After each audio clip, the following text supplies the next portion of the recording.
Welcome, everybody. I think this is the 7th or 8th year that we've done this event, which is phenomenal. I'm Audrey Mandela. I'm the chair of Witt. We have two other Witt board directors with us this evening, Annette Nabavi and Yasmin Majid. So if you have any questions about Witt at the end, see one of us.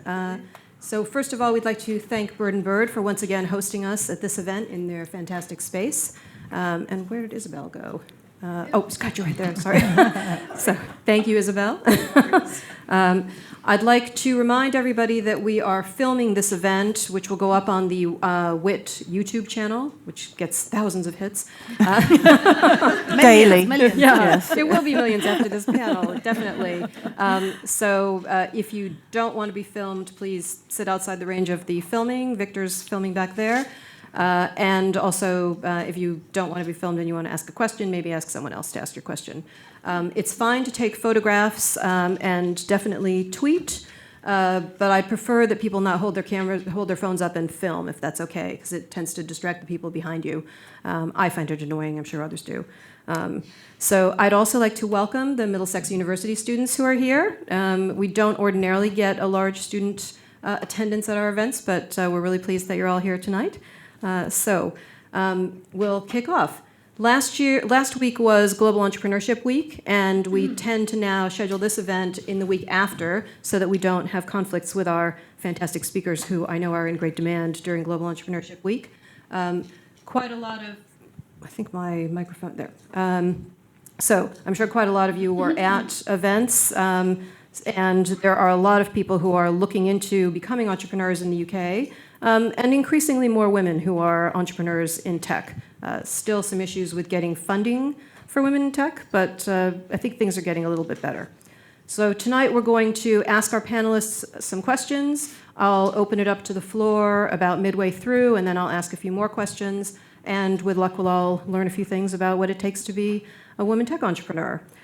So we have on the panel tonight, starting at the end, Emma Sinclair, MBE, who is co-founder of EnterpriseAlumni and the youngest person to list a company, IPOing on the London Stock Exchange at 29. I think you're still youngest, right?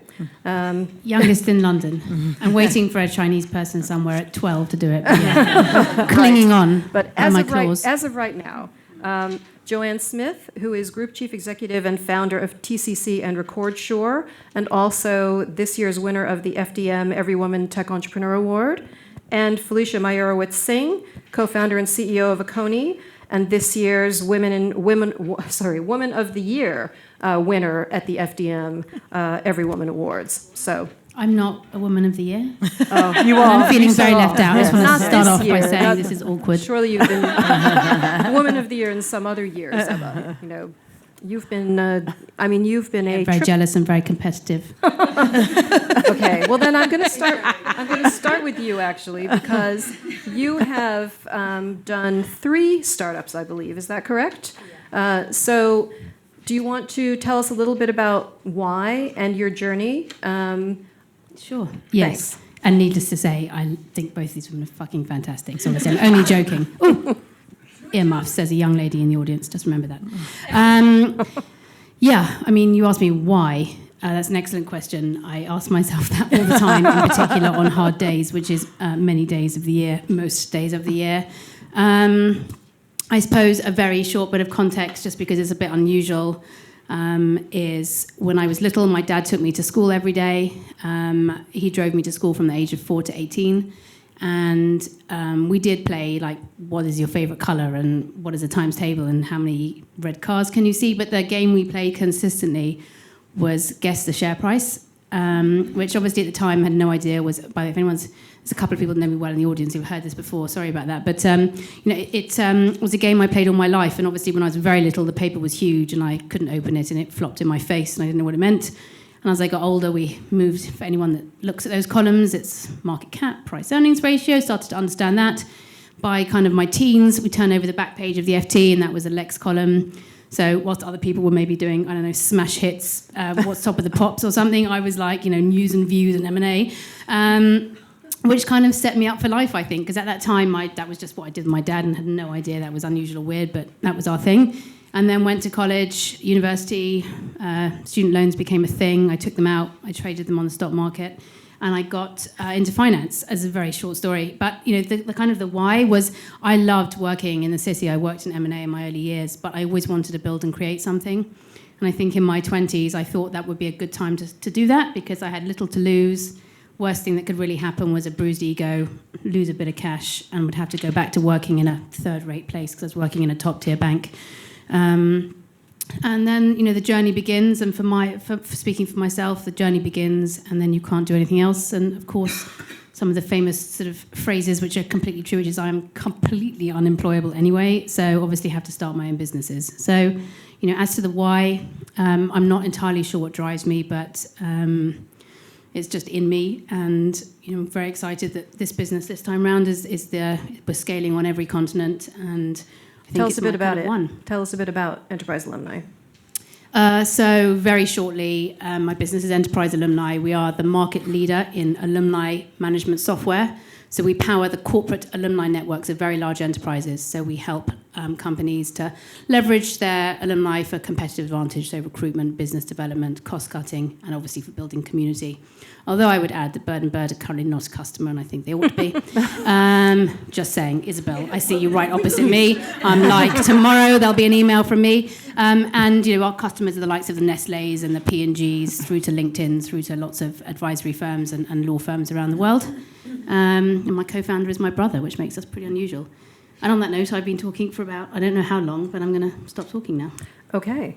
Well, and so, Joanne, you're running two companies at the same time. I am indeed. So tell us about that. I'm not sure why I thought running two would be great. Running one is hard enough, but running two clearly, and at very different stages of the growth cycle. But I did, and I'll tell you a little bit about both of those businesses. But actually, to Emma's point, similar story, not about the FT, but my father was also a business owner, and by the time I was 11, I was doing his accounts, every quarter, and I was like, so I didn't. It's something to do with in one breath, you get exposed to lots of different things around, debits and credits, and then on the second breath, he would be a shooter, a game shooter, and I would have to make bullets for him. So it's just a completely random thing. You made ammunition. I made ammunition, but only for the purposes of I'm going to guess pleasure. you're the only person in this room who's made ammunition. Yeah, well, there you go. Show of hands? That is impressive. Just Do not make Joanne angry. Isn't it? Okay. I've never been angry. not much anyway. So two businesses. I started my journey at 16. I was going to tennis college. I was a very sporty person. Had to wait for my results, and then by the time I'd waited for my results, all my friends had gone back to sixth form college. But because I got into tennis college, it took 3 more weeks, and by that time I'd been off for 3 months, and I was so bored. So I thought, I know what I'll do. I'll go and get a job, but I'd missed the intake at that point. So I went and got a job in Lloyds Bank, of all places, and I guess the rest is history, because by the time I was 21, I was running a team of 45 people. I bought 2 houses at that point. And I decided that I was going to do my degree equivalent actually at night school and in my chosen field. So my friends came out of university with this much debt, and I didn't experience any of that. So by the time I got to 31, I thought I must do something a bit different, so I took an MBA, and anyway, that was the start of my first business, which was TCC. It's a people business, services business, and it's been going for 19 years. 7 years ago, I decided that one wasn't quite good enough, or one wasn't quite enough. I needed some other interest, and started a tech business. And I wanted to start a tech business because I knew nothing about tech, but I knew there's a problem I was trying to solve. And so I saw a gap in the market, and that's quite an important point. Lots of businesses that are started, so almost up to 40% of businesses get started without a market in mind, which is nuts, because that's when they fail. Yeah. But if you can see a gap and you can work out that gap, then you can build something that will scale. Then it's happy days. There you go.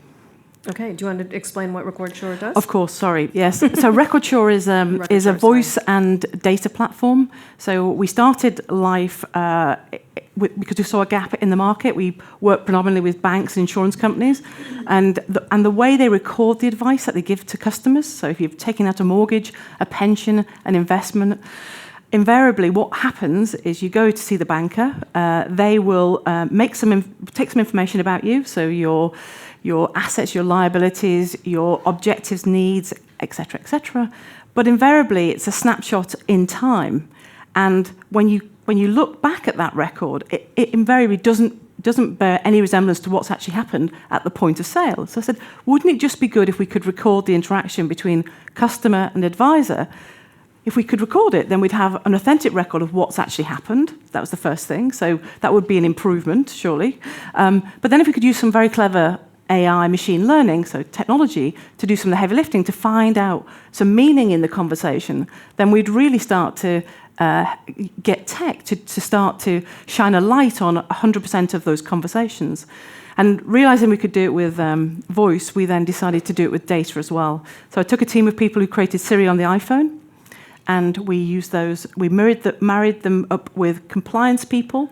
We married them up with linguists and speech scientists, and we created these amazing ontologies. So if you're having a conversation about a pension or an investment, most normal people don't talk about those technical terms in real life. So we've created these ontologies that are designed to work out what bankers generally are saying. Okay, thank you. And Felicia, just one company right now, right? So would you like to tell us about what Akoni does and how you came to be an entrepreneur? Yeah. So I don't think I had the influence of my father's, like the other stories. I originally was very professional. My background is I'm a chartered accountant. I studied information systems. I worked at PwC. But from early on, I knew I was going to start my own business at some point. But I took a long time. I got transferred from South Africa to the UK. I worked for a South African company here. And at the back of my mind, I always thought, well, we left our big company, myself and a team. We started a small Lloyd's broker and underwriting agency. And it was not tech-focused. But that was really when I started thinking, okay, what am I going to do on my own? I went to live in India, and I set up a business there, on the sort of cutting edge of technology and financial services, the kind of products you would not see in this market at all because we don't need them, like mobile insurance, mobile savings, microfinance. And then eventually I came back when I had my daughter, sitting at the back, and set up Akoni. And it was really to solve a problem that I'd had. I used to be a CFO of a business that managed a lot of cash, and we were in this weird sort of like death gap in the market, which is if you're an SME, so not very small, but not a global multinational, you just don't get the kind of services and solutions that a large-scale company would get from banks around cash. And cash is an asset, so here, if you had to put up your hands, who here has some sort of financial advisor or investments? Your advisor moves your assets around between highly risky asset classes, and you will never know if they move between the Dow Jones and FTSE or whatever, because that's a risk profile and a mandate that you have set up. But cash, which is the simplest of all assets, just sits there. And so it's really to solve that problem. And the difficulty when something just sits there is finding a solution that overcomes lethargy. You're not doing anything. And humans are very hard to move from a position of not doing anything. So essentially, we set up a cash marketplace to solve that problem. We take all the friction out and bring transparency into it. We work with about 17 banks. We're regulated. We've moved money automatically to maximize returns. Businesses can come directly to us, but actually how we primarily work is through APIs and white label it. So with wealth platforms is a good example. Actually, with law firms, we've never spoken to Bird & Bird, but with law firms relating to trusts, because that's another area of wealth where cash just typically languishes. And then in respect of businesses, you're starting to see SME hubs pop up, where, again, we deliver everything via APIs. So literally, for simple businesses and UK individuals, we can do everything digitally within an pre-existing relationship. And this really comes back to the trend that we see. There's a big convergence of cash tools, financial management in financial services, where individuals like everyone here want to really go to one hub or maybe one or two, but not to like 15 different places for advice or for different products and so on. And data is really leading that way. Data is enabling that personalization. And then a whole range of other things like regulation are partly enabling the execution. Great. Yeah. Thanks. So let's talk about challenges of starting your businesses, growing your businesses. Joanne, why don't we start with you? What would you say was the biggest challenge or one of your biggest challenges? And whichever one of your businesses you like to focus on. I guess, I was female founders, in a sort of predominantly male-oriented business. The challenges are every day. You face some sort of decision where you make a mistake every day, and I can guarantee that I do something and I go, oh, why didn't I just, learn from that mistake? For example, starting a tech business and reading The Lean Startup. I don't know if you've heard of this book called The Lean Startup. Reading it and thinking, I should follow that. And then promptly ignored every single thing it said about minimum viable product. Oh no, just launched into it. And anyway, that's all learning. And it is literally learning. So I work on the basis that if I can do the 80-20 rule, so as long as I've only got one day in every week where it's not so hot, then I'm making progress and I'm moving forward. And that's so. You do make mistakes all the time, but I've got a great network, and relying on that network is quite important. So, yes. Yeah, Emma, what about you? Biggest challenge? Biggest challenge that you faced. Let's say Enterprise Alumni, since that's the most recent one. Yeah. Biggest personal challenge is enough hours in the day, but I'm sure that everybody in this room has that challenge. Biggest professional challenge, it just changes on the day or the week that you ask me that question. I think when you move from startup to scale up, when you're in a startup phase, I think, especially if it's your first time, everything is very exciting. You're going to build an empire. It's totally fine.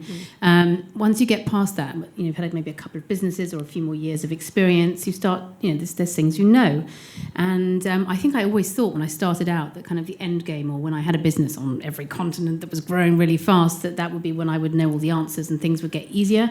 Actually, it's the opposite. There's just every time we move into, we're just potentially about to do some business in India. I just had no idea about something that somebody told me today, and thank God I randomly mentioned that I was doing business in India to what turned out to be the tax partner of KPMG, who promptly mentioned one thing, and I was like, oh my God, if I hadn't have known that. So I think the kind of, the unknown unknowns is actually a constant. So I can't say one thing, but I can say that I'm permanently out of my depth, but just doing my best. It's probably the best way to put it.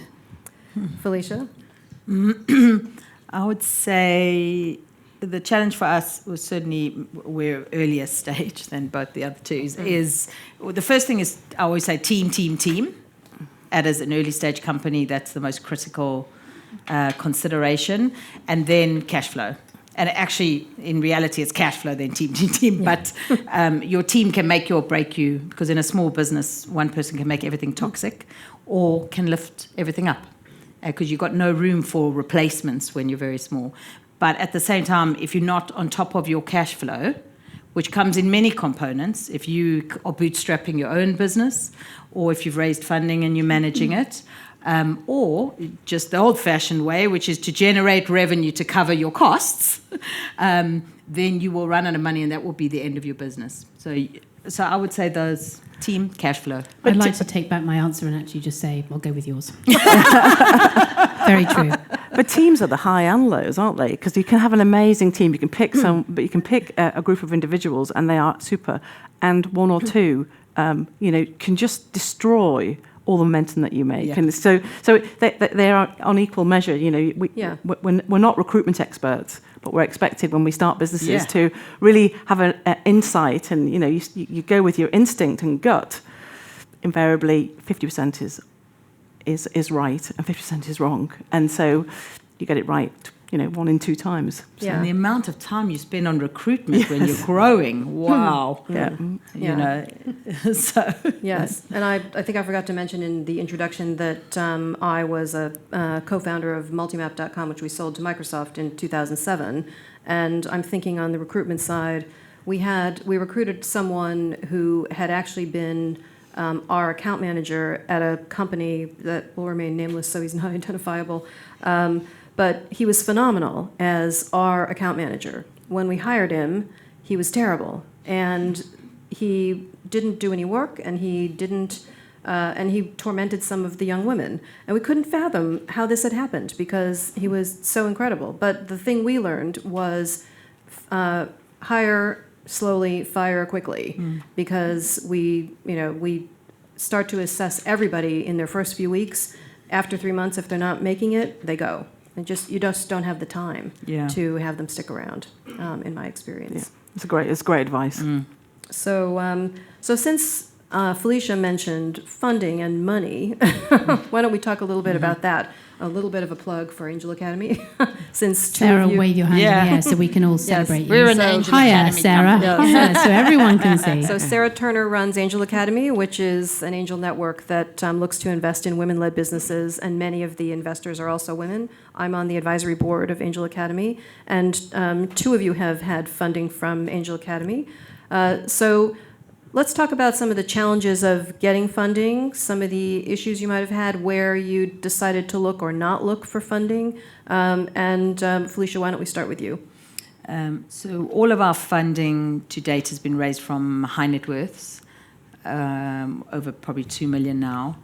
And we next year would probably do an institutional round likely. We're a regulated company, so we've had to spend a lot on becoming regulated and on our bank partnerships, as well as the technology. So that takes time. It takes very skilled resources to do, and it takes long relationships. You can't, even if you know the CEO of a bank, personally, as your best friend, it's not going to make any difference because it has to go via compliance, and their hands are totally tied. So for me, I would say I can't. Fundraising, it's just, the problem is that you, as an entrepreneur, you want to build your business, which means you want to focus on solving your clients' problems and delivering solutions. That's what really we're all here for, and you get some value in exchange for that. But when you're fundraising, you are not doing that. You're fundraising, and you're selling your vision to other people, and you are probably kissing a lot of frogs to do that. So it can be very frustrating, even if it's an essential part of business. So I don't, it's so hard for me. Myself and a friend, we set up this, it's called Hive Founders, early stage female founders, where all we do is we help each other. It's just like a voluntary group, and it's just a couple of founders who organize events and so on, where we discuss very specific topics around business, but some female founders. And the concept of unconscious bias in fundraising comes up all the time.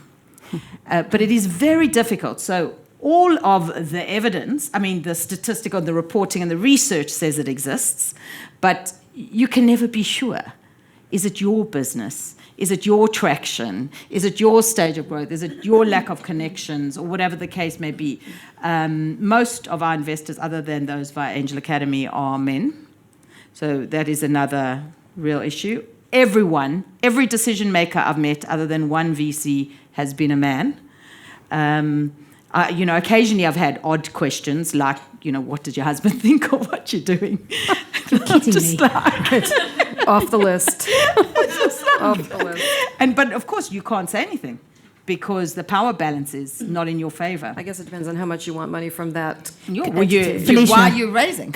A person who will remain unnamed that I saw, that I remember him saying to me, talking to me about his assistant, and he was like, she got pregnant recently, so I had to fire her. Yeah, this is, by the way, not so very illegal. long ago. I'm obviously not going to name names. But I actually thought it was a joke. It actually wasn't a joke. Yeah. Yeah, so we come across all this sort of stuff all the time. And it imagine all of isn't us. the one thing I just want to say is this is not a male-female imbalance. We had this thing with Tech Nation where these intelligence interrogators who used to work in Afghanistan presented this course on influence to founders. And actually, it was a business that was run by a woman who used to be an intelligence interrogator. And a man was presenting this part of the course. And he said, when you are exerting influence, like doing any sort of large transaction with a financial institution, you have to know your biases. And he said, so for example, and he listed a few, and he said, one of my other unconscious biases is that I would, if I'm interrogating a female, I would be 3 times more likely to interrupt her. And he paused, and he said, and if I was a female interrogating a female, I would also be 3 times more likely to interrupt her. So it's entirely a societal bias. And I think it's something that we have to really come around to, this is not a male-female thing. Females also exist. So I don't, and I have no idea how to overcome it. I have no idea even to know if it's real. Well, I mean, there's so it's a bit of a depressing state of affairs, isn't it? Because we're in 2019, and if you're a female founder, you get, for every penny, or for every pound that's invested, you might get 1 pence. Of a female founder business. It's gone up to 2 pence. It's gone to 2 pence. Yes, and it was a celebration. I know, I'm like, it was like, oh, women are should be so happy. I know, it's gone up 50%. glacial progress. But I was like, are you nuts? But if you're, we're all a bit cross about this. if you're a male founder, you get 89 pence in the pound, which is ridiculous. And it isn't a bias about, females will invest 3 times more in female-founded businesses. The problem that we have is that females have 48% of the UK's wealth to invest, but they don't. And I think that's an education piece, and we just have to get over that, because we all want to support. We always support good businesses. There's no stats that say if you're a female founder business or you're a male founder business, when you get to a certain size, you're acting in the same way. Female-founded businesses outperform male businesses statistically. So, yes, they are less likely to go under, and they tend to have revenue faster and don't get so much investment. So there's no downside then. All the rest of it. Yes, it's so true. we'll all take your money if anybody's sitting on cash. But that said, my experience was I went with BGF, Business Growth Fund, or our patient capital, backed by the 5 major banks in the UK, designed to provide high-growth businesses. I think I got really lucky. I had a female investor on my team who went, I support this lady, and and it was within, we raised £14 million, and that's sort of been able to stand apart. So it's not the case that females don't get backed. It's random, and you have to be just in the right place at the right time. So. Yeah. Anything you want to add, Emma? The thing that I have learned about funding, having lots of friends that have founded businesses, and many of us fundraising, is there's no one size fits all in terms of type of investor that you want, that you need, that you can get. You don't always have a choice. In my case, we are venture backed, but only partly. I have a lot of family office and high net worth money in, including some money from Angel Academy via Sarah, which was extremely important to us. Last round, I almost signed a £10 million Series A from a fund, and I didn't take it the night before for lots of reasons. But a short story about my thinking thereafter was I was so irritated / frustrated with the negative narrative around fundraising. That statistic of the because the change has gone from 1% to 2%, and someone recently was like, what do you hold account for the progress? I'm like, I'd refused to call that progress. But in any event, I got so frustrated by the perpetually negative narrative, because pretty much every single statistic that exists is negative. So I'm like, I'm going to do the world's first gender balanced cap table. That's what I'm going to do. It's going to be fine. I'm going to mention it to lots of women, and the women of the world are going to rise up and open their checkbooks, and it's going to be fine. It is not what happened. A couple of people stood up and really helped me get there. Sarah Turner was one of them, another was Anna Sofat of Adidi Angels. But it turned out to be one of the hardest things I've ever done, and I certainly feel like I do quite a lot of hard things. I'm doing a small fundraise now, and I was like, well, I just can't do that again because it actually pretty much emotionally broke me, because one of the things that upset me was the constant conversation about investing in women, and yet the pools of people that I thought would come to my aid or at least make some introductions didn't. And I was sort of going to give up on this and say, look, I've done it. We've raised $13 million to date. I've done it with the only company. I created this positive statistic, changed the narrative, and I can't do that again. And then at the last minute, which is quite me, I'm like, actually, I'm going to make it my signature move. So, you know, I've been I think I'm about to be quite fortunate in that a bunch of professional people, lawyers and private equity people are making me a syndicate, which allows me to have that balance. That said, I'm a B2B company. We sell to large enterprises. Our deal sizes are quite high for our stage. We've got quite a lot of customers. We're doing very well. It's very unusual to fund that way. You know, typically I would be, your TechCrunch would tell me that I should just go get a check for 5-10 million from Microsoft. And I think, there's a lot to be said for having well-connected business individuals in your round. And there's a time and a place for different types of money, and that at different parts of our journey, I'm sure for all of us, different sorts of money appeals to us. There's a lot of things about standard venture that don't appeal to me or resonate with me. I don't think they're right.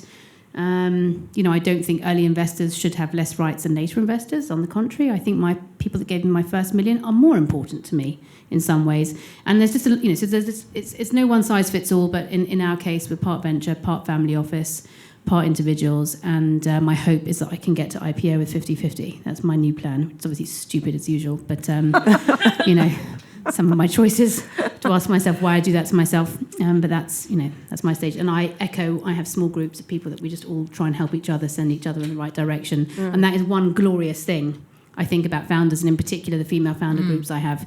You need anything. You need a connection to Sheryl Sandberg, a legal document, you're having a bad hair day, whatever it is, it goes in my WhatsApp groups with my female founders, and people are there to kind of lift you and support you on the tricky days and celebrate you on the best of your days. Definitely. Yes, I have nothing against VCs, but we didn't take any VC ourselves, although we did have some corporate investment, which was fine at the time. And just this morning, in fact, I was advising a very young startup that she's probably a little early for VC. But as you say, different people have different views on these things. So Can I ask a question? Yeah. How many women in here invest? Yeah, and so, it's just, and for anyone that might be on the fence, that might be slightly shaking their shoulders, I'd encourage them to make sure they find Sarah Turner, because, it's really important. And I think about sometimes the very, very early startups that get £50,000 from Angel Academy. We were lucky we got £1 million. It really, really matters. And also that early money that way round allows you to have some choice in what comes next. Whereas if you take certain paths, like, venture money from day one, you kind of have a path set for you, which is hard to know. So I'd encourage anyone thinking about it to just, take the plunge. Definitely women invest differently. Women like to buy houses, I've learnt. Yes. And I totally get that, by the way. Some people buy 2 houses. Now listen, illiquid, reasonably early stage tech businesses may feel less compelling than houses. But, I'd encourage anyone who's thinking about it to really do it, even if it's in small measure, because it's really meaningful for all of us when we get started. It's much cheaper than buying a house, and that was Sarah Turner, who I keep talking about. So please find her after. It is, yes. You can start at a very low level, and I think a percentage of the people who put their hands up are actually Angel Academy members. But yes, those who aren't, talk to Sarah. Yasmin.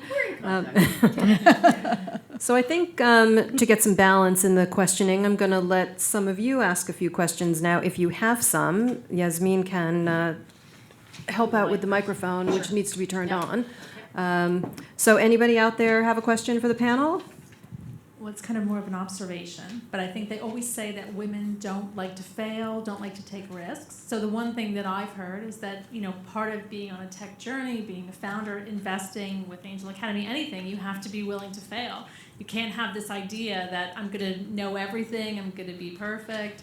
You just have to be willing to kind of just make it a decision with not all the advice and hope it works out, and if it doesn't, learn from it. As an investor, are you thinking? As anything. As an investor, you at the very least you get tax relief in the United Kingdom, which is a wonderful thing. And I think probably, I don't know what you two think, but my friends are are ambitious and not afraid to take risks, and you know, that kind of perpetual narrative that women, you know, need more mentoring. I'm like, no, they need cash and deals. You know, we're good for the whole risk thing. Not Yeah. the mentoring, just the thing that you're kind of willing to say, I won't know the answer, because some things you don't know the answer to, and you can read for the next 2 years and you won't know the answer. You've just Or you'll read the tried. book and maybe Yeah, and not do anything that's in it. There's absolutely, I mean, I can't see any downside for people starting their own businesses. You know, they're creating their own narrative, creating their own story is just, it's really important. And, you know, yes, clearly deals and money are very, very, very pivotal. But actually, why not try it? You know, yes, you may fail, but so what? You'll learn and you'll start again. You refine it and you'll do something else. But it's such a trip. I mean, it is a trip. There's, you know, the highs and lows that you mentioned is constant. On a daily basis, you're having a high and multiple highs and multiple lows.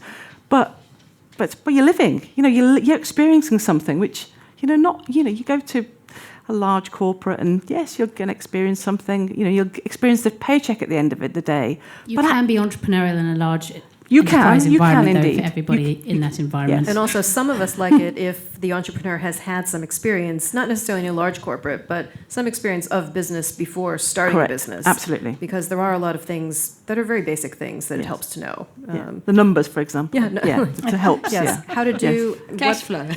yeah, cash flow, what a P&L looks like, that kind of thing. Some very basic things, which we have seen entrepreneurs who don't know what that is. So I prefer that they do know what that is before I invest in them. But otherwise, yeah. Felicia, what about you? And Yeah, the other thing which I think is important, and I've seen a lot, I don't know if it's only women or I've just had a lot of women come to me for advice, is around the concepts of control of your business. yeah. This is, if you're not familiar with, if you've never signed a shareholders agreement and never raised investment, you actually don't understand the risk that you have if you don't get your legals right. And here we are in a law firm. But it's very important because actually you can lose control of your business quite quickly. And even today, I had two founders randomly message me. One who, they're both female founders, but nothing to do with the males in their business, but they didn't sort out their shareholding soon enough. One who's a CEO, who, you know, there were three founders, the other two left, but they kept their shares. And there's good leaver, bad leaver provisions, and they should have actually got rid of at least half their shares. And so she's in a situation now where a new investor will not come in until her shareholding is sorted out, because they're concerned she won't have enough to incentivize her, and she'll just drop out of the business. And essentially, Which does happen. Yeah, and it could have been taken care of 1.5 to 2 years ago, but it would have been a tough call for someone to make. And so I don't know if it's just women. I've seen it before where a woman it was an attempt of a woman to be edged out of a business by an institutional investor. Well, she was the founder. And luckily, in that case, she sort of fought back and went to one of her major shareholders and said, this is what I'm going to do. I'm going to carry on being the CEO, and this is my plan. Are you going to support me or not? And she gave the other guy the boot, who was like 82 years old and just had his own very sexist views, which were, unfortunately for him, written in email. I was just like, if you're going to be that sexist, why put it in an email? But again, she had to go through at least 6 months of angst for that, because she didn't really realize that a board can push you out as an individual, or if you don't understand the terms of your shareholder agreement, or if you don't understand what a follow-on investor may want from you as a CEO or founder. So these are things which they seem so complex at the beginning. You're like, it will be fine. I'll just build my business. So you have to get to grips with it. You have to understand what a cap table means. Yes. Aside from P&L and cash flow, understand what a cap table. Understand the shareholder rights. Yeah. And understand the pressure that a board can put you under. And either you must have a very good legal advisor, or you yourself must become familiar. And I just say, do the hard work. Become familiar with it. Find another founder who's suffered, because someone has suffered, someone you know has suffered, and they're just not telling you, and ask them for advice. I think that's excellent advice. Emma, did you have something to add to that? No, as usual, I just want to copy. I totally agree with her. Okay. Yeah, to Yeah. what she said. And investors want to see that, but it's also a balancing act, I think, because we've seen Sometimes we don't invest if we see a shareholders agreement where the shareholders have absolutely no power or get no information. We prefer to have information, certainly. We don't expect to have a huge amount of power for a 1% stake in a company, although collectively, depending, I suppose. But it's a balance. You don't want the founder to be able to just walk out and, as you say, take all her shares with her if she decides this isn't what I want to do today. I would say, potentially for Angel Academy to come in very early stage as well. The whole concept of what you give people, you learn as you get older, though. I mean, if I was asked about shareholder rights, 15 years ago, I'd have just been like, oh, that whole list? Okay, then. Now I realise you also have to manage what you show people, especially if it's syndicates. You don't want everyone seeing 50 people seeing your information all the time. You don't answer 50 people's questions all the time. No. And there is a balance. But the thing I've learned is if you feel strongly about something or rights or rules or whatever it is, so long as you articulate that to the people that are asking, then generally speaking, if you're being rational and reasonable and explaining your position, then that is, becomes more accepted. And I think that's, for myself, that's something I've learned over time. I've learned how to negotiate. I've learned how to use my voice. I've learned that if I think something is unfair and unreasonable, and maybe I'll take advice from someone else and go check it out, that it's okay to point that out. You don't have to accept what you feel is the norm. Terms for founders very often in the UK are much more draconian than they are in the US. And, I've had a lot of exposure to the US, so that's taught me a lot. So I think, personally speaking, one of the things that has really moved the needle for me was learning to negotiate. Because believe it or not, until a couple of years ago, I didn't know about that. Now my middle name is like no, or let's negotiate. But until not that long ago, and until I did my first until I did what it was about to be my Series A, and I remember negotiating only by phone because I knew what I wanted to say and do, and I wrote it down before those calls. But I couldn't bear to look, at that point, I couldn't bear to look someone in the eye and just say these things. It was just like, oh my gosh, I'm about to argue with this big VC about this point that everybody usually accepts. And so, that journey of learning to negotiate and articulate and ask for what I want, whilst also being reasonable, is something that I think has been an important skill for me. There's a great book called Getting to Yes and then Getting Past No. And so 60-odd pages or maybe 100 It's very pages, short, yeah. very, very, very insightful book. And I would definitely recommend anybody who wants to know how to negotiate. Those two books are you should be on your Kindle, whatever, or your phone. So Other never feel e-readers are embarrassed. available. yes. Never feel embarrassed if you feel you either don't understand something or, like Emma said, you want to say no because you think it's unreasonable. You can always say, "I'll come back to you." Just use those words. But your "I'll come back to advisor, your advisor point is a really valid one. Have a dream team of advisors. So often we don't. We get what we can afford. And actually, invariably, we can't afford to fail in that way. So you should pay more for the advisors, and have them around you. And I think a sort of point for all the students here, which is, if you want to understand something, you want some advice, you're trying to learn about something, most people are really quite nice. And if you email them directly and say, I'm trying to understand, I'm doing my thesis on liquidity preferences or whatever might be happening in your sort of entrepreneurial studies, people are quite nice. Ask real people for real advice. And I think the same goes for sort of advisory teams. Quite often I definitely use people where I'm really clear that I'd like to use them. I know they give great advice and I definitely can't afford them. And people are, not purely for altruistic reasons, I'm sure, are very helpful. And, building a great relationship, as I'm sure for anyone in the audience that's an advisor knows, we all, personally speaking, I'm, very appreciative of people that have been supportive on the journey and they could give good advice. I would love a female advisor. Would you? I can give you a list of I have only some male advisors. Do you? Yeah. I mean, we heavy financial services. And I've got an idea, shocking. which I will we'll tell you talk when I about leave. I've just suddenly thought of it. But Yeah. There are people out there, Felicia, for sure. Yeah. Yes. And Adele, yeah.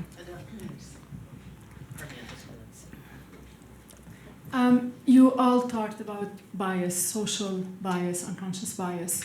I was at Web Summit last year, and there was a specific session around female founders in sex tech industries. And they all talked about the fact that VCs had these vice clauses that, if the product was directed to males, it's fine, it's considered as medical or whatever kind of device. For women, it's actually about sexual pleasure, and it worked against them. They couldn't get any funding. what type of institutional or regulatory type bias did you get? I know it's different industries, but still. I remember that because I know quite a few people in that industry, and I think it goes to the same thing as consumer. You know, if you're making special shampoo for frizzy hair for ladies, it's probably not going to sell it to a man with no hair. You know, and that goes to having diverse teams of people who ask for money. I mean, I can't. A few things. First of all, you know, I have grown up. I worked in an investment bank. I grew up believing it was about talent, not gender, and a lot of the time that was the case. When I was working in a bank, there were no diversity teams or talking about. Just no one even talked about this. And I can't say, you know, I can't say that in the main I have experienced what I feel is necessarily biased. But I will say I'll answer for myself about something I feel is important. Number one, you know, I'm going through a phase of getting to know very large institutional investors on Sand Hill Road in San Francisco and in Palo Alto. And I suddenly find myself feeling a little bit warmer and fuzzier to some of those funds because I've actively sought out women. Now, that is my decision, my bias perhaps, but people who I naturally resonate with me, who I feel like if I sat opposite them at dinner, I'd be like, I really love you, I want to be friends with you. It suddenly made me warm. So I look for people that can understand me as well. And I found actually it's not necessarily a sort of bias, but I think there's this, if you can't connect with someone, I think that investment is a little bit like marriage. You know, you've got to have some chemistry. They don't need to be your best friend, but you've got to have some chemistry. You've got to understand each other. There's got to be a kind of mutual sort of spoken language where you communicate. And, you know, and for example, there were a lot of VCs I met who were extremely I'm an enterprise SaaS, extremely technical, not necessarily on my wavelength. And I just thought to myself, you know, this isn't right for me. So I can't say I've experienced anything. Look, I've had the odd bad experience, I'll be honest. You know, we've probably all had the odd inappropriate bad experience where someone has behaved, you know, in a way that's completely wrong. No doubt every woman in the room has experienced that. But generally, you know, I can't pinpoint anything. But I do know that I notice that there are not very many women at the table. There's all kinds of statistics we could all reel off about how many female VC partners there are and how many women invest and how many angel women invest, which is obviously what Sarah looks after, and it's just disappointingly low. So I feel much better when people often resonate, not always, but often resonate with me more when I feel that there's some kind of shared understanding, and sometimes that's when there's a woman. So for me, that's where the kind of, not the bias, but the lack of presence comes from, which is very rarely is there a woman decision maker at the table who is in control of an investment committee or a large amount of funds. Even with one of my family officers who's just reinvested, I remember her saying to me, do you know, I remember first time round, you did this 50-50, we loved it. But actually I went to talk to, the woman is the one that has a couple of billion, but she went to talk to her board of advisors and it was all men, and she said that afterwards she really took a long, hard look at that, which was it encouraged her to invest less, and she put less in. There's a ton of studies around the way male founders get asked questions by VCs. So generally, the male founders will be asked promotion questions, which is a positive question around how do you plan to dominate the global market or whatever it may be. And so expansive. Exactly. So the answer that the male gives is one of promotion. It's a promotion. I'm going to do this. I'm going to do that. Whatever it may be. Females get asked prevention questions, which are around how are you going to manage your downside risk. So it's very risk focused, and that is across the piece. And even female investors ask the same prevention and promotion questions in some of the studies. So it's about trying to educate the female founder to, even if you ask the prevention question, you give a promotion answer, and that's about changing the narrative. And so really important, understanding it's happening.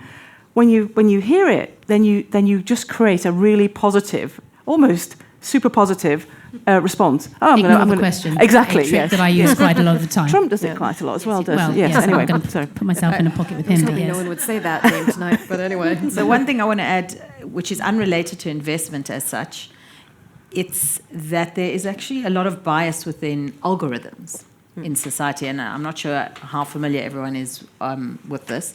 The number one bias, which is against minorities and women, is in recruitment.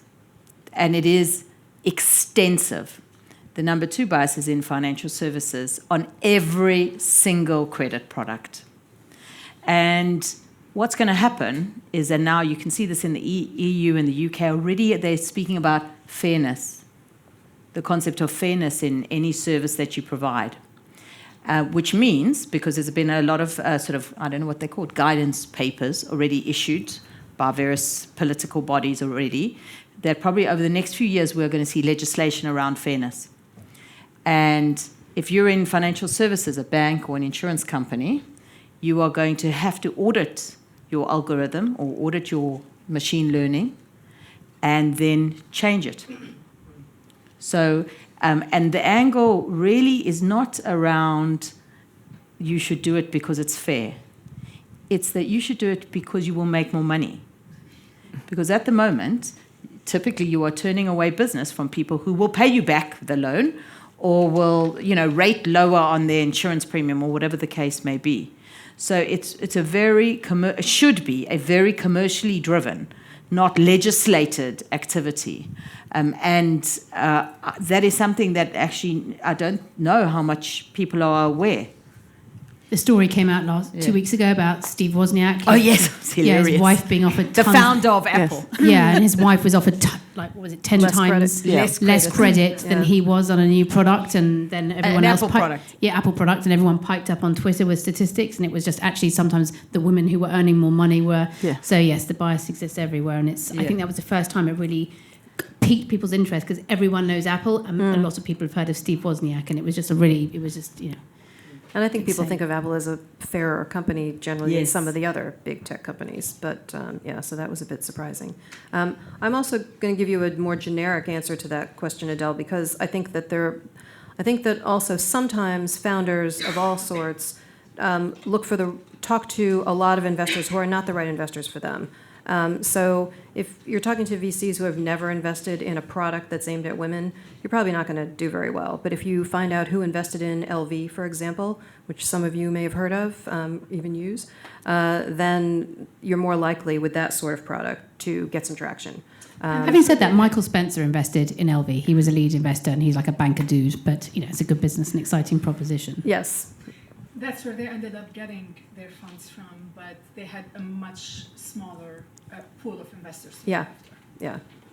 And it'll take some time, but when people jump in for something new, then maybe the next time. So Sarah first, and then Sue.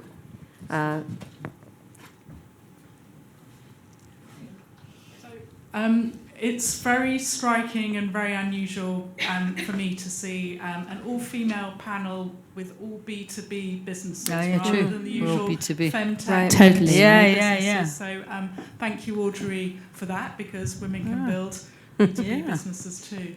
And I wondered if you thought maybe that had kind of in any way shaped your experiences. And I'm thinking partly of you, Felicia, because you've got quite a complicated business, and I know that even some of the finance people in our group kind of struggle to understand it. So do you think that creates an extra barrier for women being in B2B, more niche, complicated areas?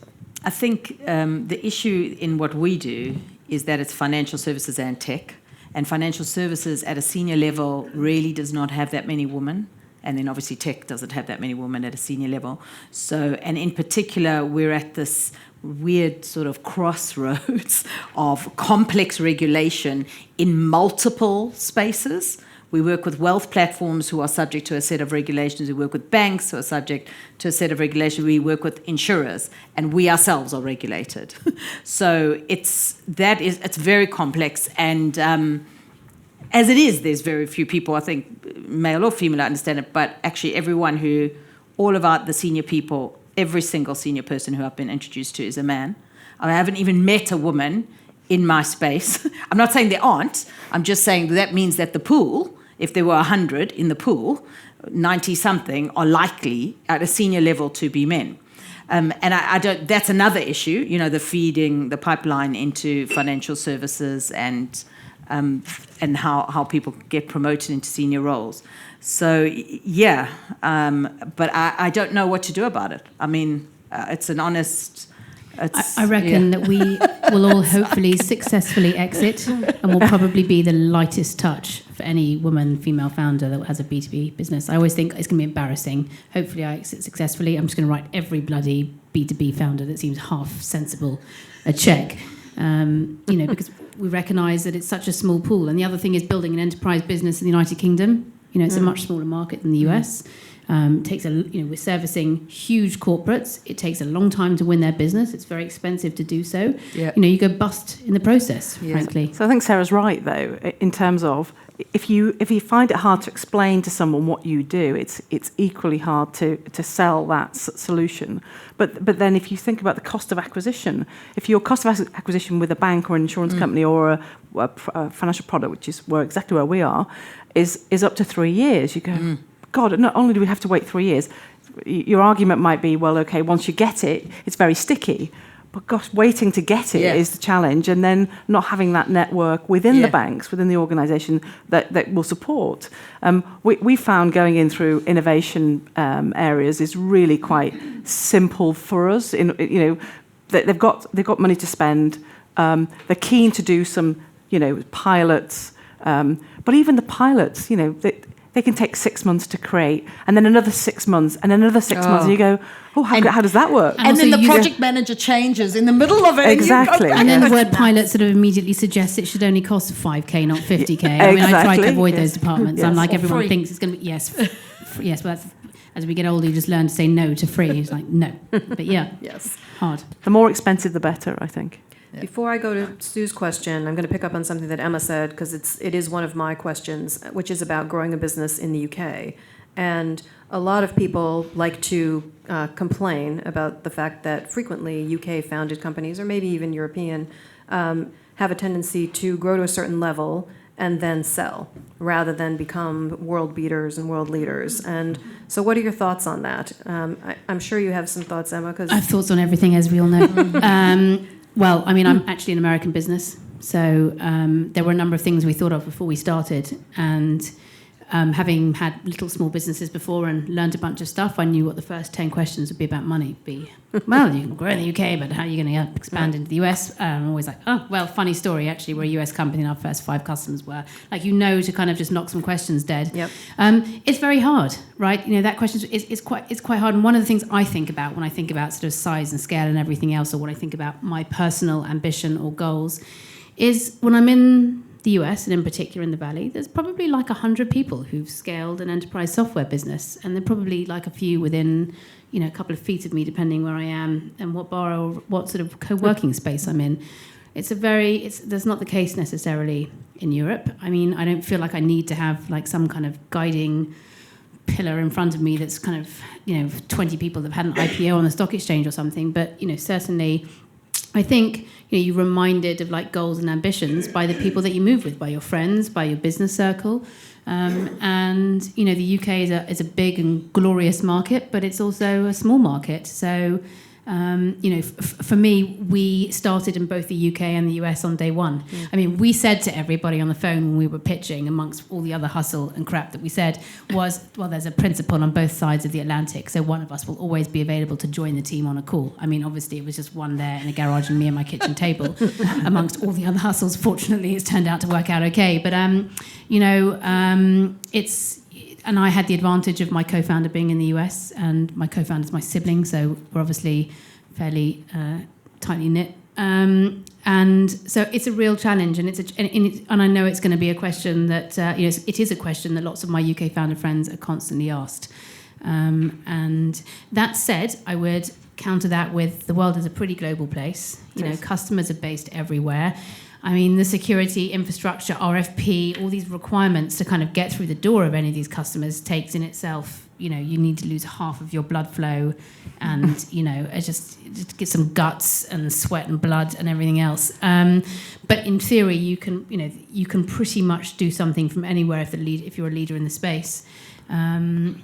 Also relying on the partner network. You don't have to do this all on your own. So if you want to internationalize or become a global organization, just rely on your partner network, because they've often been, they're often walking the corridors of these major institutions. You know, yes, you're going to give a little bit away, but then you don't have to scale in the same way. And actually, you can just, you in order to be, you know, it's that land. Why don't you tell us about what you've done? Because I know, for Australia, it's a really interesting model. Yeah, so we started in the UK, and then last year, KPMG Australia came over to the UK, bringing a major Australian bank across to look at the tech that was available in the UK market. They saw our tech, we literally demoed, and then they said, we've been building something for a year, you're so far ahead of us, we're going to can what we've done, and we want you to come out to Australia in the next 2 weeks, and we'll walk you through all of the major organisations, which they did. We announced our partnership on the 2nd of March this year, and what traditionally takes 3 years in the UK to get a banking client is taking 6 months. By the end of Q1 this year, we'll have all of the major Australian banks using our solution. Wow. Great. All of them. And that's largely because, you know, there's a burning platform, and we recognise that, but it's also because they've got 8,000 people on the ground. You know, we're an organisation of 60 people. So, you know, there's a real imbalance there. So, and we're replicating that model in Canada. And by the time we get to Canada, we'll just be across the border to think about the US. And then we're going to think about something completely different, because we don't want to really take the US on, but we'll see what happens. So. Right. Okay, now we'll go to Sue's questions. Well, mine's a bit of a departure. So obviously these businesses, you're hugely invested in them, you're working really hard, it's really impressive to hear everything you're doing. How do you switch off? Can you ever switch off if basically your work and life is so combined? And if so, what do you do to stop worrying about the thing you haven't done for the business that you should have done?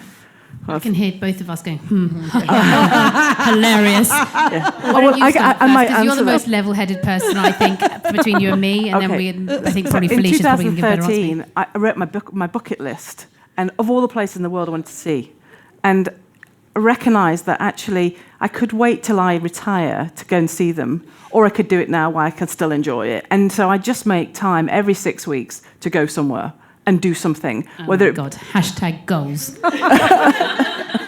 But in fact, ironically, that actually helps with your creativity. It does. Yeah. It really does. Actually moving your mind onto something else. I don't do that. Yeah, me neither. So what do you do, Felicia? So I would say, I mean, pre having a kid and a startup, I did lots of things that took the stress off. I would go skiing very frequently. I would travel a lot. And I would exercise like 5 times a week. Like running was my thing, and it would really piece me out. Now I don't have breathing time for anything. I haven't seen the inside of the gym. So what I do is, like, I have had to sort of take bite-sized tools, and I only did it because I had to do it. So there were times when I'd be so exhausted or so stressed, and I don't know whether anyone else has this, it's just my edginess, but like, you know, when you actually feel like you're going to snap someone's head off? Do you have that feeling?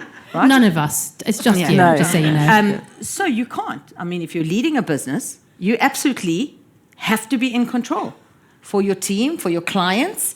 So I do a lot of mindful meditation. No, I mean, anytime. I do. There's this brilliant guy who he's like the founder of mindfulness, and I listen to his things like when I'm on the train, when I'm walking, 10 minutes, 20 minutes, or 30 minutes. That's it. And you're supposed to be lying down or sitting still. I do that when I'm driving, by the way. Yeah, I'm not even kidding. Just do it. Yeah. And then I'm like, it sort of gives me that sort of center, but I can honestly say otherwise I don't switch off, and it's a very bad habit. Like, you know, it doesn't. I think what you do is the right thing actually for as an individual, but also for your business. Aside from your personal relationships, never mind that. But yeah, I mean, basically what she said again. But I mean, I'd say this year I've experienced more, because you talked about daily highs and lows, and it just, you know, there was a moment not that long ago where I was like, am I a paranoid schizophrenic? Because my highs and lows are basically, I can go from like massive high to just like utterly bereft in moments. And whilst I'm an emotional person and a bit of a hurricane about lots of things, normally I'm a little bit more steady than that. So certainly this year I've given more thought to what I do about that on the basis that, you know, I'd like to IPO and build an empire, but it'd be no good to have a coronary the day after that happens. I can't say I've worked it out. I used to meditate. I used to exercise quite a lot. As the bottom of as my sort of balance sheet has sort of grown, so too has my bottom. I put on a lot of weight. You know, so I'm trying to get a little bit of boundary back in my life. And I mean, the way that I find it is snippets as well. You know, I'm going over to my US office. My family live there. I know that on the second day, for the first 6 hours of my morning, I have to look after my 1-year-old nephew. It's probably the only thing that makes me not really look at my phone is when my nephews or nieces demand my attention. But I'm attempting to sort of get better at that. But it is a struggle. You know, bloody Office 365 has made my life worse because I'm like much slower on email, so I'm having a current crisis about that. I'm very behind. It's a permanent struggle, and I think anyone that has that... By the way, we're all in different places at different times, but when I read sort of articles about people or people ask me questions about work-life balance, I'm like, you simply cannot be an entrepreneur and have... Simply are less likely to be an entrepreneur or... If you do, you know, if you have great work-life balance, or you have got to a point where you have a bigger infrastructure around you, perhaps, and have a little bit more track record. Because if you're in a sort of high growth or tight cash flow or many other things, you know, that's you know, arguably infrastructure makes that perhaps arguably a little bit easier if you've got a bit more track record. So, in summary, badly. Okay. So we've got about 5 minutes left, and I do have one more question, but I'm happy to take a couple more. Do any of the students have questions? Because you guys are the ones that are studying entrepreneurship, and I don't want to sort of anybody to not get the mic, but keep that in mind, because if you're studying it, do it. Just do it. Yeah. Set up something. Do it. Take the risk. Get some experience, then do it. No, do it. Just do it. Don't worry about it. There's risks in everything. Hi. I'm curious whether any of the entrepreneurs had a period of ideation, having decided that you wanted to create a business, but you weren't quite sure what that business should be. I had like 25 years. I finished my articles at PwC, and this chap at a bank, who's a very entrepreneurial guy, offered me a job, and he said, "What do you want to really do?" And I said, I was in my early 20s. I wanted to set up my own business. And he said, "Well, what?" And I gave him some ideas, things I want to do. And this guy, Errol, he said to me, "Okay, well, we'll back you." So I was like, "Oh, well, I don't think I'm ready, Errol." And he said, "Okay, come work at the bank in structured products," which is a very hardcore entrepreneur. Is this the Errol I think it is? No, it's not that Errol. But another guy. He was a founder of a bank which is called Investec. He was one of the unknown founders. He's not still there. Errol Grolman, I know which one you think. And anyway, so I worked at the bank for a while and then came here and got transferred to London by my old partner at PwC, and they bought a very entrepreneurial business. And this guy named Rod Redding ran it, direct marketing of savings products. Definitely the most well-run business. Everything was outsourced. AXA was like our primary supplier. It was the Wild West of financial services. No FSA, let alone no FCA. And Rod was much older than me. He must have been late 60s, and he'd already exited 2 businesses. He sat me down one day, and I thought we clashed a bit, actually. And he said, "You know, we're very similar, you and I." And I was like, "We are?" And he goes, "I can see you want to set up your own business." And I'm like, Yes, right, I do, but, you know, I just don't know. And I started to talk. He said, He goes, "What you need to do is get some more experience." And I probably was in my early 30s at this point. And I was like, "Really?" And so he goes, "Yes, you're in a very regulated space. You're in a new country. You have no depth of networks. You don't know what to do, what you do in terms of doing the next thing. And like you're in financial services." I was like, "Oh, so Rod, what would you do differently if, you set up your businesses again?" Because he used to run American Express's direct marketing operations. And he said, I'd probably, start a bit earlier. And he'd started his first business when he was in his early 60s, and he sold one, and then he started this MIS. And I was like, "Oh, and when would you start it?" And I thought he'd say, in my 30s or 20s or something. And he goes, "Probably in my late 50s. And it was the first time I thought, it's okay sometimes. Let yourself stew. You don't have to, it's sort of like marriage in a way. You don't have to do everything at once. You can think through it. You can write a list of 10 things, cross them off. You can think through it again. You can talk to people. You can have a day job, a side hustle. You know, everyone talks about portfolio careers these days. You can do it. Let yourself stew. Like, allow it. Like, it's okay. So my story was slightly different to that. The opposite. So I did an MBA, and on the MBA we actually had to do this thing called Vanguard Management, which was around new ways of leading teams. And it said you have to work out your goals, your 3-month goals. You have to be stretch, and your 3-year goals. And I thought, God, I haven't got any goals. So I thought, I'll give myself 6 weeks to think of my goals. And so 5 weeks and 6 days went by, and I thought, crap, I've missed the first goal of setting a goal.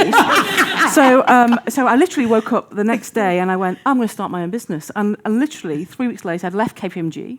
I'd moved to London and I'd got 2 clients, and that was it. And so there was no thought went into it. There was definitely no business plan, none of that. I just thought, just do it. To your point earlier, just do it. Start. JF.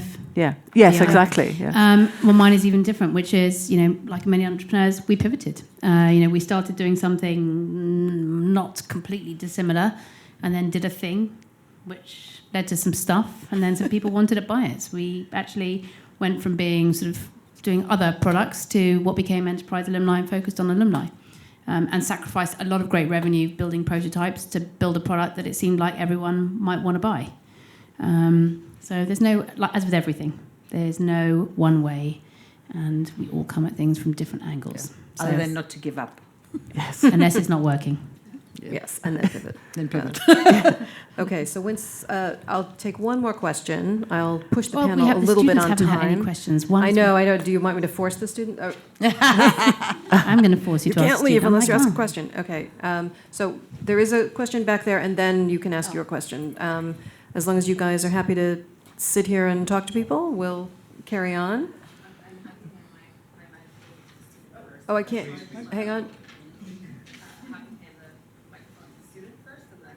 No, go ahead and ask your question. We'll take the time. We still can't hear the Just microphone stand up though. and shout. It's a small room. But Just stand up and I'll repeat it. I can. it's It's all yeah. good. Hello. Oh, better. Yes. Great. Okay. First of all, thank you so much for your incredible insights, and also loved having the giggles in the back of the room with this pretty eminent audience and panel. My first question, I have two kind of hopefully quick questions. My first question is around kind of the timing of founding a new company at the moment, given the wonderful B word Brexit, and how you read about capital leaving the UK and going to all countries all around the world. What kind of advice or what would you give to British entrepreneurs or individuals setting up a company, or I guess bank in this case, in the UK? And my second question relates to the raising of hands in terms of female investors. I mean, it was only after the fact that I realized actually I have invested in a company, but it was my best friend, and only because I like her and I thought 50-50 she's going to do well or not. But even trying to find out how to invest sometimes seems like a giant mountain to climb. So I guess what advice would you give to women who would like to learn to invest? And that's it for me. Thank you. Well, I mean, we could take the last one first and say, talk to Sarah. Yeah, Yeah, we talk to absolutely. Sarah, Yes, because yes. Angel Sarah. Academy does education, Yeah. like on tax breaks and all sorts of things. Yeah. So just Yeah. in terms of easy, how will you deal with the B word, or what should entrepreneurs focus on?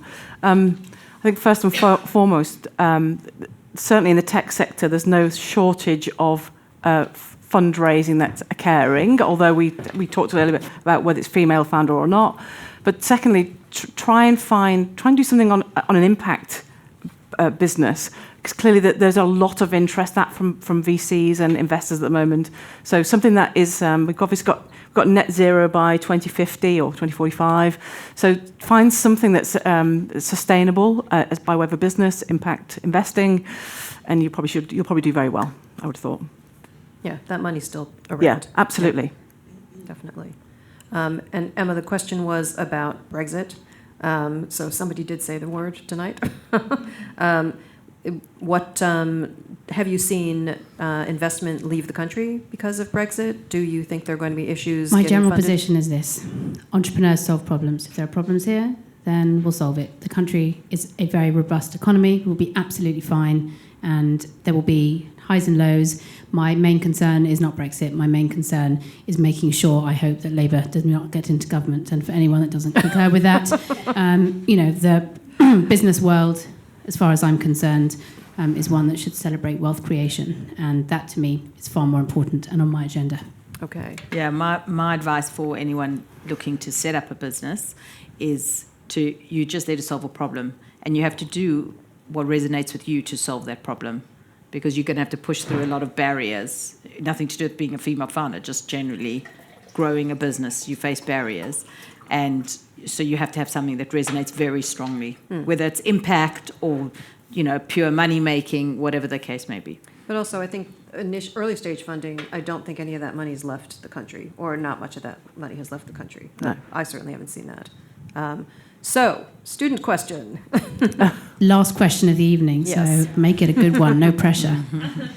That actually added a lot of pressure on me, but anyway, I just wanted to ask that everyone on the planet, they said that they've faced a lot of highs and lows in their life, they've faced a lot of biases. So I would like to ask that, how would you advise new women and entrepreneurs coming in the market be sole proprietors instead of partnership? Because you said that there have been cases where many women entrepreneurs have been pushed out of their companies because they weren't well versed with the laws. So do you think that it's much better to go as a sole proprietor or go on as a partnership model? I've got a simple answer for that. First of all, no one size fits all. But in general, whether it's female, whether the diversity question is gender or anything else, I think in life you look for your tribe. Find those people that you resonate with, that resonate with you, whether it's investors, founders, customers, advisors. Find your tribe. And then, then you're amongst people who want your success. And those are the people you need to hunt for. So I don't know that there's anything prescriptive about that from a female perspective or from any other perspective. I've had my first business, I had sort of a co-founder who was my chairman. Second business, I was sole founder. This business, my brother is my co-founder. And it all comes with different highs and lows and challenges. This one works for me because my co-founder is excellent at what he does. But just find your tribe. And then from within that, I think that's a great place to find everything that you need and avoid all of those issues where possible, I hope. As someone who's always only ever worked on her own, because basically I don't like anybody. No, that's not true. I thought we were friends. It's worked for me. You hear some stories, but Emma's right. Find people around you who will support you, whether they be a partner, a co-founder, a network, just a mentor. It doesn't really matter as long as you've got that support, because you will, on a daily basis, will need it for something. Yeah, agreed. There's no one I know who can function on their own. No one. Okay, so I'm going to ask one last quick question, my prerogative, as the chair of the panel, which is a simple one, which is a single piece of advice, or more if you like, for other founders. Doesn't have to be other female founders, but can be. So, Felicia, a piece of advice? Yeah, I would just say embrace it. You just have to embrace it because, and I always say to people, have grit. You can get through anything with grit. Just believe and hang on in there. Find other ways if you need to, but just hang on in there. Find something that that makes you happy, because if you're happy doing it, it will not feel like work, generally.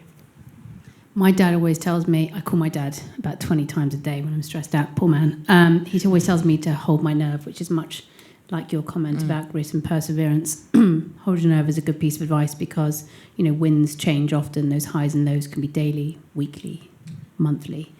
Try and see, is the thing that's happening going to affect my 1-year plan? If not, grit your teeth through it, right?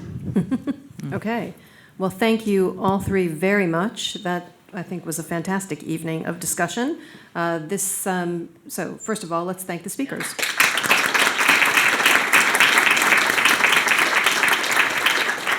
So as I mentioned, we have been filming. This will go up on the Witt YouTube channel, and you'll find links to it on our website. It'll take Victor a bit of time to get it together, and then we'll post it up there. We also have a number of other events coming up, and Many of them are open to all, so I'll just give you a few pieces of information, and then, again, you can find them on the website. 11th of December is our annual holiday party, which is in Salesforce Tower this year. Thank you, Helen, who isn't here, but thank you for hosting. So 11th of December is that one. Our first event of the year in January is going to be a members-only event with Sarah Ellis, who is the head of digital at the Royal Shakespeare Company. She's going to talk about the future of theater / the future of audience. And I got to see that talk on Monday, and it was phenomenal. So if you're not a member, become a member, and then you can come. Yes, talk to Annette. On the 5th of February, we're having a debate on AI ethics, which is going to be at Mishkan Derea. And on the 30th of March, we're having our post-Mobile World Congress event, again at the Digital Catapult. Rest of the year is being planned now, but keep an eye on the website for all the details on that.